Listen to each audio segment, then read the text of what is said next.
This channel is made possible by viewers like you. My viewers, subscribers, and patrons greatly help to keep this channel going. I wouldn't be here today if it wasn't for all of you. Please make sure to subscribe so you don't miss any uploads. And if you'd like to go the extra mile, please check out my Patreon page. For just $1 a month, you'll get access to what I'm working on, previews of upcoming content, and even early videos, along with other tier options for those that are interested. Thank you, and now on to the video.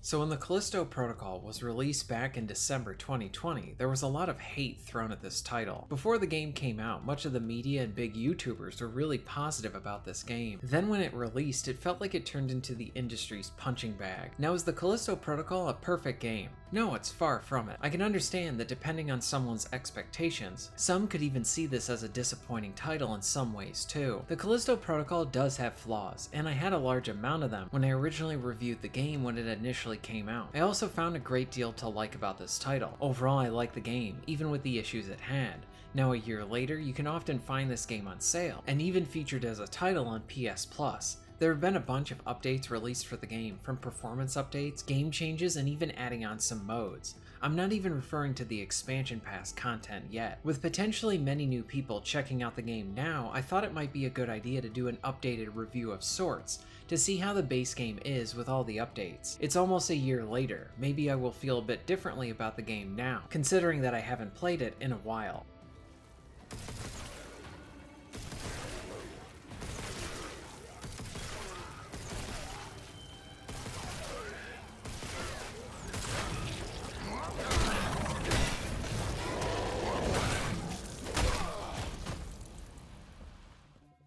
First and foremost, I really like how this is a linear title that lasts about 7 or so hours. I do love long games, even ones that take their time to slowly build up, but it's also refreshing to play titles that provide a more focused and direct experience. These titles help to break up all those bigger ones we see within the industry.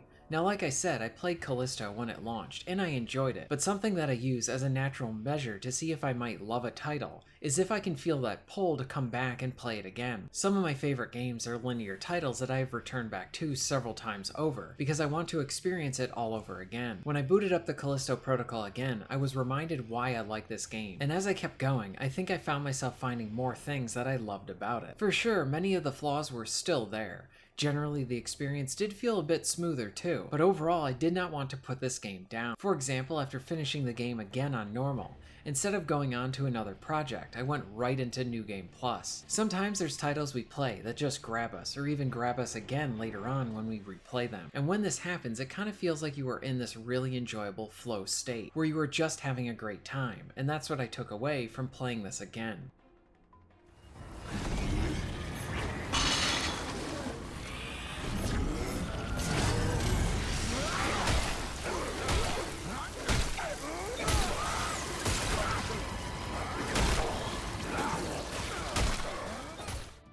I will generally keep this as spoiler-free as possible, but the story, which is something that I see many people state as a negative for the game, is something that I found to be a surprise when I first played it, in a good way. I really like the simple approach to the narrative. It's a more plot-driven experience, with some nice moments of good character work. For one, I really like the relationship between Jacob and Elias. Should we trust this guy? Is he really trying to help us out? I wonder when he might betray us, or maybe he is just being genuine. There is a theme about taking responsibility for your actions, and then trying to do better going forward. And in a world where playing the victim gets you attention and no one wants to take responsibility, this area of the game really stood out as a big positive. We see it with two characters within this title, and it really elevates the narrative too. Plus, Jacob is someone I found myself getting attached to. I wanted him to succeed and escape. There is more to him as you keep going, but of the development you see with the characters, it's all done through their actions. This isn't the type of story where you have characters going off on long monologues at each other, or very long cutscenes. They are mainly short and to the point, and when we get those character moments, it only adds to the story. Now, that's not to say that the story and writing does not have its issues either. There are 3 points within the base game that stand out as flaws within the story, and are areas that I think should have been executed much better, and this includes the ending. But as an overall journey, I liked it, and the story and gameplay complement each other well. The bulk of the gameplay is centered on the combat. The action here is a mixture of melee and shooting. The melee is really satisfying from its sound to its impact. You feel each and every hit that you land, or the ones that connect with you from your enemies. The impact is really great horror violence, from the liberal use of dismemberment along with the finishers. Some of the best ones are when the enemies actually kill you. The dodge mechanic is an interesting one. You use the left stick to dodge enemy hits. Left and right act as the dodge, and back as your block. Enemies will often try to land various combos on you, and you need to alternate between left and right to ensure you do not get hit. Pulling this stuff off looks cool and feels cool. Bobbing and weaving through an onslaught of foes is really fun. After landing a few hits, an icon will pop up indicating that you can snap aim to a target and get a few shots in while they are essentially stunned. Kinesis, similar to how it's seen in Dead Space, is used well here too. You can pick up both objects and enemies and fling them around. It's up to you how you use your melee, guns, and dodges, and kinesis to try and survive. Playing this for the second time, I really like toying around with the little things that can greatly help you out. For example, it might be good to shoot an enemy once. Well, this usually stuns them, and then you can run in there and hammer on them with your baton. Or you can pull them closer with your kinesis, which gives you a brief window to land some hits as they recover from being pulled in. Or another cool detail is if you break an enemy's arm. They often cannot hit you with a combo since they cannot alternate their fists while attacking with just one arm. Overall, I really like the combat, and I never got tired of the mixture of all these elements. Now, when the game launched, enemies would often gang up on you.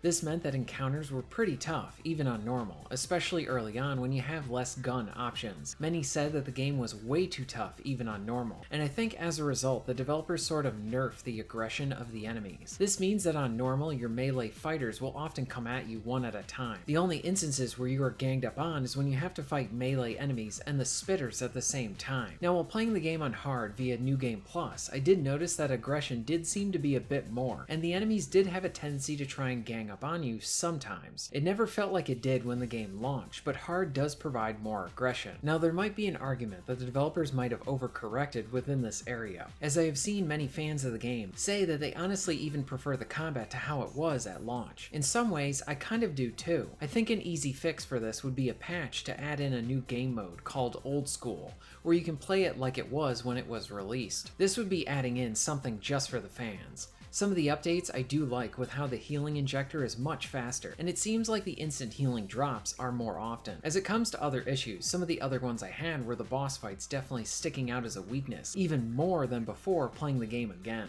You fight this foe called Two Heads, and you have this fight 4 different times within the second half of the game. There are no variations to this encounter. It's the same fight recycled 4 times. Honestly, the first time fighting him was pretty fun.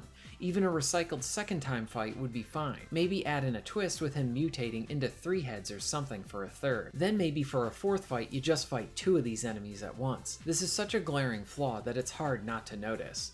Also, the first time I played the game, I had a glitch where I opened up a locker and there were instant healing items there. I did not want to pick them up now, but rather save them for later when I really needed them. So after a few fights, I took some hits and then went back. The medkits were still there, but I couldn't pick them up. They were glitched. I was really curious if this had been fixed, and oddly enough, the same glitch is still present today. In a survival horror title, you cannot have situations where this happens, because you pretty much live and die based on the supplies you have. 2 new game modes were added on as well for free through the updates. A New Game Plus, which is great to see, and honestly, this one should have been there from day one. And then you have a hardcore mode. They're nice options, and I'm glad that they are here now. Returning back to this title was a joy, and now I think this Flawed title is kind of underrated as well. It's one that I have grown to love and really enjoyed coming back to.